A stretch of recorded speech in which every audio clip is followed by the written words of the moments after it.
Greetings, travelers! So today I'm going to try and do a tutorial to kind of explain to everybody exactly how the map for TolkienCraft 2 is supposed to be used and added to the mod pack.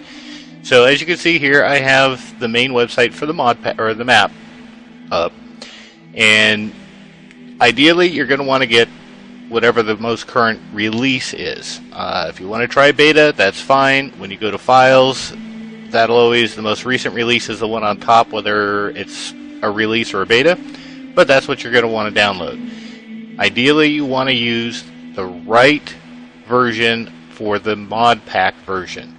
So if you're using there's been a recent release of the mod pack, you're always going to want to grab whatever map has been uploaded most recently.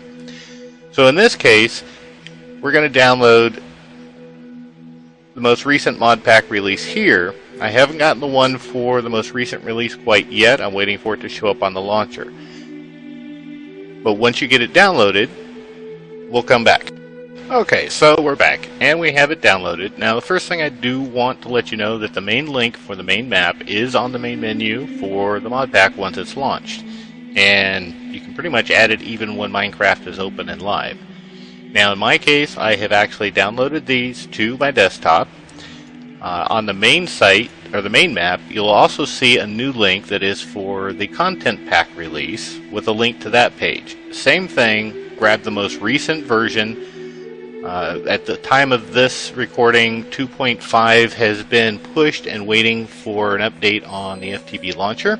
So that's why you'll see that the current content pack release is 2.5.x.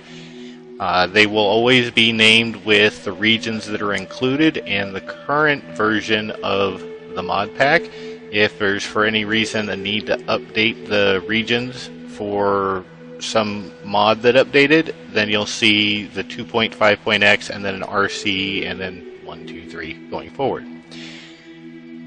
Now I downloaded it to the desktop in order to make it easier for me to see this, and for you to find them. Now, the next step to do is, in the case of the map, you open up and you're going to see a folder called template. Now, in my case, you're going to go to my D drive, it's whatever drive you have, the Minecraft FTB folder, in this case, that's what I have it named, and the TolkienCraft 2 folder that's created. Once in there, go to Minecraft.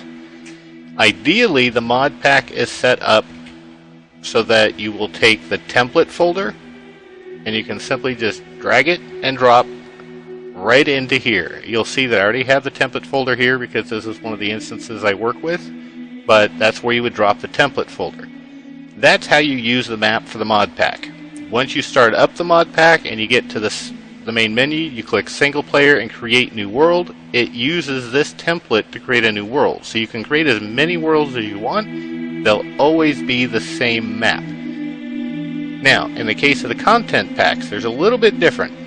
Now you'll see inside the zip file that it has a folder with the name of it. Now you don't need this. This is here just so that the content packs can be uploaded to Curse. You're going to take the region folder, go to the template folder, go to Middle Earth, and you'll see the region folder there, and you'll simply just drag this and extract it to here. When it asks you to overwrite the region folder, go ahead and hit yes.